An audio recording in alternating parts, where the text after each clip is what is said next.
Today I'm going to show you how to make watermelon lemon. Let's get started.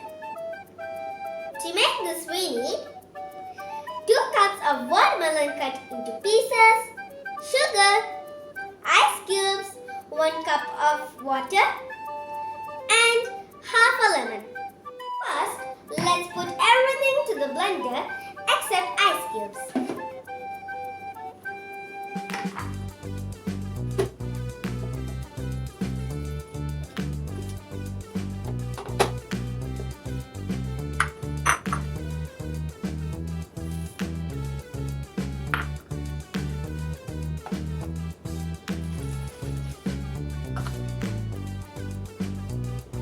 Let's squeeze the lemon. Let's blend it.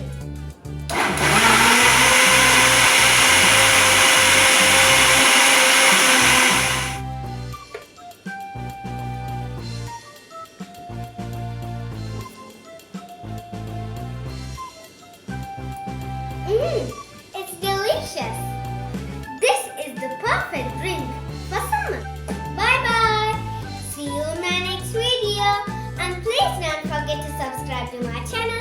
And please don't forget to click the like button.